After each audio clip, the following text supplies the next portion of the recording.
Hey guys, May Flom here, and I'm making myself some customized clothing items for an upcoming event with Brother. And I use the embroidery.com. I use some patterns here, and I use my sewing machine to do some machine embroidery, and then I've backed them with iron-on because I'm going to make patches out of these. And I just wanted to show you real quickly how I'm going to use my ScanNCut to do that. So I have a standard mat, and I'm placing my design on here and pressing it down firmly, and then we can get our get our ScanNCut out. Now with the ScanNCut out, we're going to go into scan and scan, not ScanNCut data. ScanNCut data is when we want to create a cut file and not necessarily cut out what we have on the mat. Direct cut is when we're saying, hey, what I've got right here, I want to cut. And we want to cut the machine. I'm going to change this to color mode. Okay, and begin.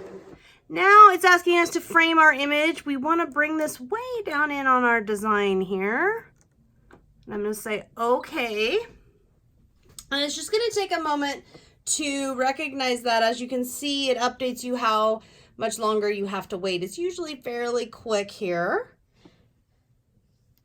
Okay, great. And then it goes like this. Now, I'm going to ignore object size until that little dot at the bottom, there it goes, disappears, and say, okay. So it's perfectly outlined our gentleman here. We're going to say, okay.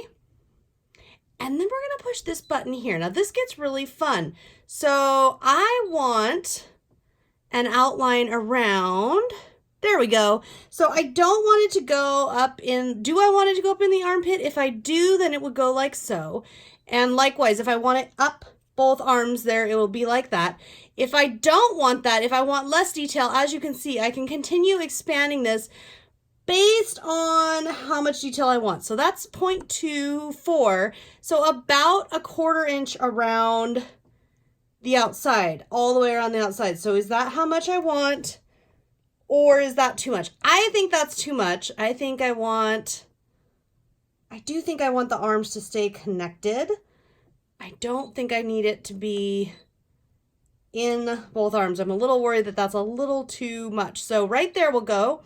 And we don't need to press anything as far as blade depth. Once we select cut, we just have to make sure that half cut is off. I had been cutting vinyl earlier today. So with all of this, all you do is start and let it cut. So when it's done, I can gently take it off and then gently peel away the backing paper, and it's ready to iron on to whatever I want to put that on. How cool is that? So all ready to go with the power of my ScanNCut plus my sewing machine. I just love that. So let me show you one more thing here on this video. I want to show you how I did this one, how I can do this one. So I'm placing that onto the mat. This is a different thing. We're not going to scan it because it's got that outline here that it's not going to pick up all the little bits the way I want. Instead, we're going to go into pattern, and we're just going to pick, I think a circle is our best bet. So we're just going to pick a basic circle and say, okay. And then we're going to scan the mat. And now I can pull this over and go into edit, object edit, and make this big enough so that it covers all of the area. I'm going to say okay here, just so I can get in here and move it down a bit and over a bit. I think that's pretty good. I like that, and say okay. And once you're satisfied, you just go through the same exact steps to cut. And all I'm doing is going to cut a circle here. All right, let's start. And here it is, all cut out. Since that was kind of a wonky circle, I think that worked best.